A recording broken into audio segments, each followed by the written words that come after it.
révolution numérique dans l'exercice aujourd'hui, dans la quête d'information.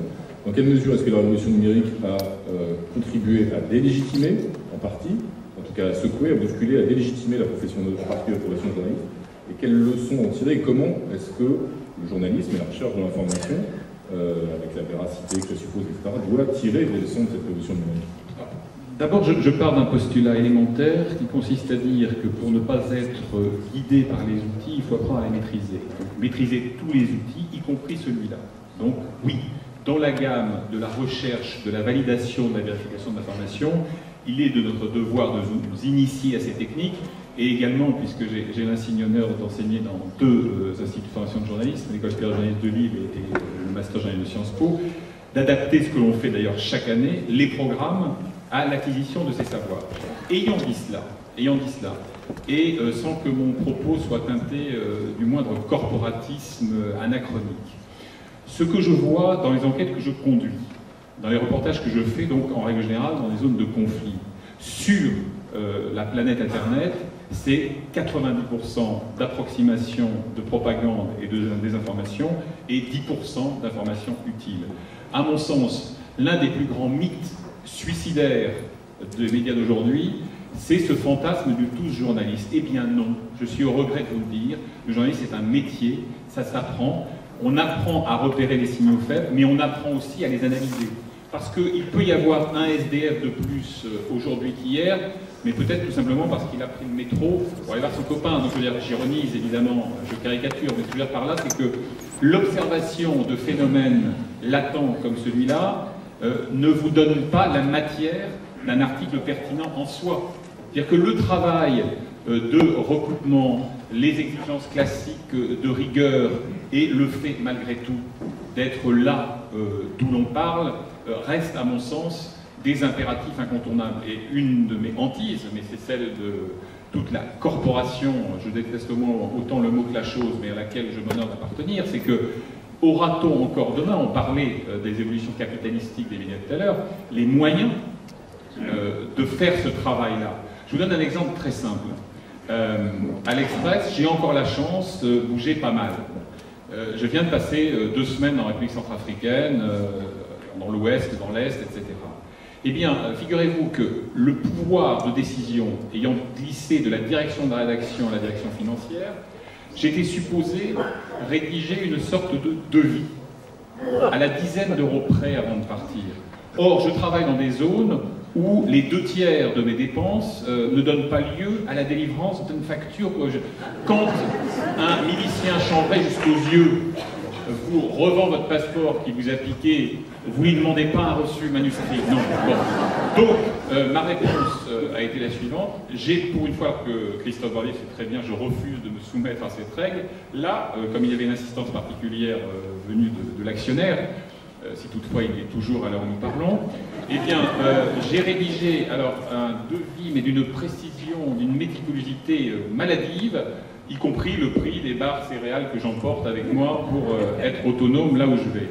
Et j'ai simplement ajouté un nota bene, prière de prendre en considération le fait que le montant qui figure ci-dessus doit être affecté d'un coefficient de 2 à 5 selon les circonstances. Mais c'est le coup de pied là, mais c'est pour vous dire à quel point la maîtrise de ces aspects-là, de la technologie de l'information, est indispensable.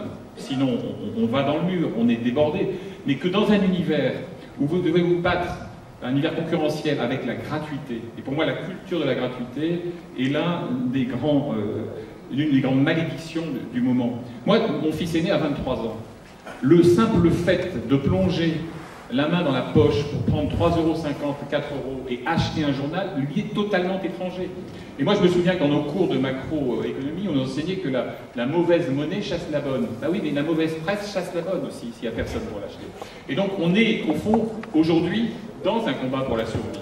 Et pour la survie du journalisme que l'on aime et que l'on essaye de pratiquer, ceux qui sont à cette tribune. Mais on ne peut pas le gagner tout seul, ce combat. On ne peut pas le gagner si nos journaux meurent guéris. Ce qui est, hélas, le danger numéro 1. Alors, un petit mot de renseignement pour répondre dans la salle. Oui, j'aimerais aussi ajouter que peut-être derrière tout ça, Le problème qui se pose, c'est peut-être la peur qu'on devrait avoir de l'ignorance. Une ignorance qui s'installe un peu partout, parce que justement tout le monde opine sur tout. Vous voyez bien, au lendemain d'un match de foot par exemple, tout le monde refait le match et tout le monde est spécialiste de la question. Et on ajoute et on surajoute. J'enseigne par ailleurs et je me rends compte également que bien souvent les étudiants vont au plus simple, effectivement, un copier-coller sur Internet, non-vérification des renseignements, on ne se donne même plus la peine de mettre en noir les petits éléments qui sont en bleu, vous savez, qui font des liens sur Wikipédia, donc en plus c'est tracé, enfin, on a une reconnaissance, et ce que je déplore aujourd'hui, c'est qu'on devrait avoir peur de ça, et de ce discours qui, à mon sens, est un peu démagogue aussi, de dire toujours qu'il faut une culture light, il faut que ce soit ludique, il faut que ce soit plaisant, il faut que ce soit un peu nivelé comme ça, je ne sais pas jusqu'où on va aller. Et je crois qu'en philosophie, on a peut-être un peu encore cette possibilité de parler sur ce point-là. Nos peurs, ce serait peut-être qu'aujourd'hui, on tombe dans une ignorance absolue et une ignorance qu'on banalise.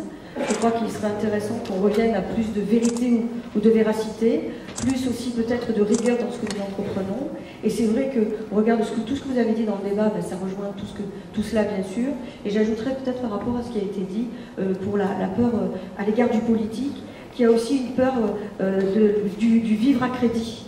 Et aujourd'hui, on a aussi oublié peut-être de souligner qu'il y avait aussi un politique assujetti à l'économie. Et qu'aujourd'hui, quand on veut placer son argent en banque, on a un banquier très gentil d'ailleurs, qui vous dit que vous allez toucher des intérêts dans tant d'années. Et nous sommes toujours dans l'invisible, dans quelque chose sur lequel on parie.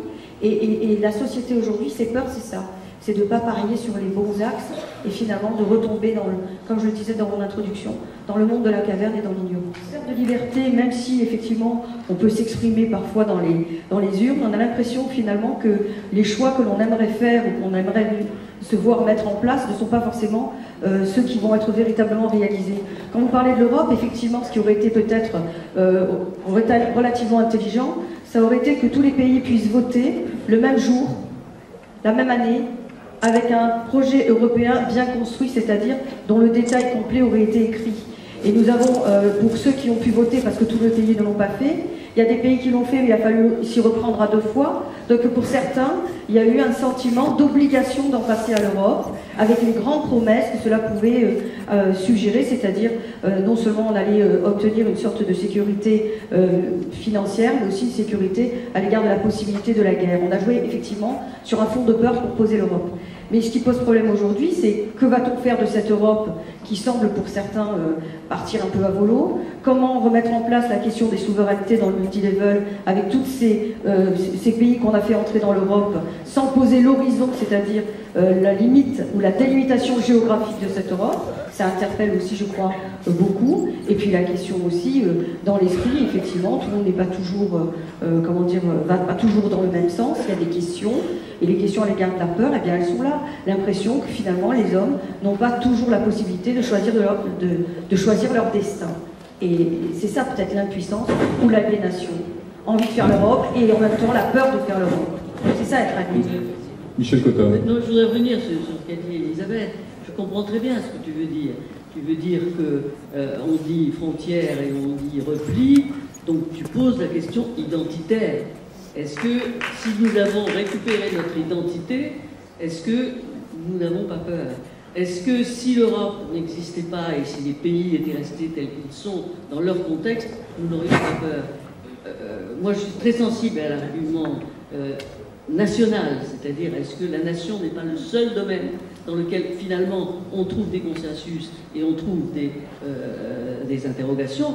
Je suis d'accord avec toi. Il reste que je ne pense pas que le sentiment identitaire, d'identité retrouvée, suffirait à éloigner les peurs. Je pense même, malheureusement, le contraire. Sur un domaine qui me semble alimenter la peur. Au fond de moi, et qui fait que je peux dire j'ai peur en affirmant un sujet derrière le sentiment. Et l'expression de peur, c'est-à-dire ce qui transpire à l'extérieur de moi. Et le décalage entre les deux, ben c'est peut-être justement soit une part morale qu'on peut y placer, ou alors tout simplement la repossession de soi, avec peut-être une raison qui peut-être essayerait de trouver des arguments qui pourraient contrer cette peur pour la rendre un peu maîtrisable. Pour poursuivre, juste un mot de plus pour dire par rapport à ce que tu m'as rétorqué pour dire si tu avais été là hier quand j'ai essayé de faire une espèce de grain de poivre, voilà, justement j'ai parlé de certaines de ces peurs et j'ai cité la peur de l'agression physique et j'ai cité la peur identitaire comme des peurs légitimes. Mais je demandais en contrepoint comment juger l'exploitation politique et idéologique, je dirais cynique, de ces peurs existant dans la population. Et c'est là qu'il faut regarder les choses. La peur en elle-même, comme l'a dit Michel, elle est forcément légitime puisqu'elle est là.